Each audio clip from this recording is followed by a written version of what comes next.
صور من جماعة تغدوين حيث كست الثلوج المرتفعات الجبلية ما أضفى على المنطقة جمالا استبشرت له الساكنة والزوار على السواء، غير أن سمك الثلوج كان لابد أن يؤثر على حركة التنقلات على المحاور الطرقية والمسالك، ما دفع بالسلطات المحلية إلى استنفار الآليات لفتح الطرق أمام الدواوير التي عزلتها الثلوج.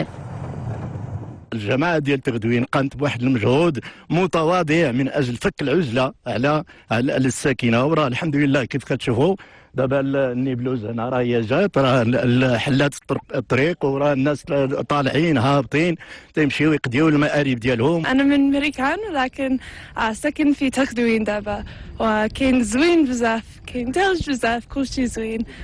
انا فرحانه بزاف.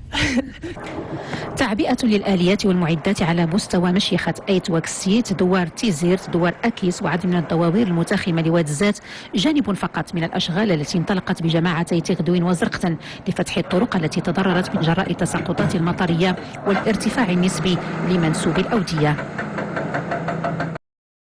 طاحت ثلج، الطريق محبوسة يومين، ودابا جاو السلطة اليوم دوزو الطريق. مولفين هذا الشيء، يعني قسوات البرودة وداك الشيء والناس كيعانيو وهادي، ولكن الحمد لله الحاجة اللي صعيبة هي الطريق، ودابا كاينين الناس خدامين هنا، كاين حتى مشكل الحمد لله. كان جات الجامعه واحد آلة الحافل الكبيره جي بوكلانيت، المهم خدامه في واحد كفك العزله نسبيا اللي بيست المسالك، ولكن باقي المنشات الفنيه بحال القناطير، واحد الآلة حتى هي خدامه في واحد دور سميتو إيكيس، وفتحنا واحد الطريق، واحد المسك تاريخيا حتى هما كانوا الناس ما عندهمش طريق نهائيا.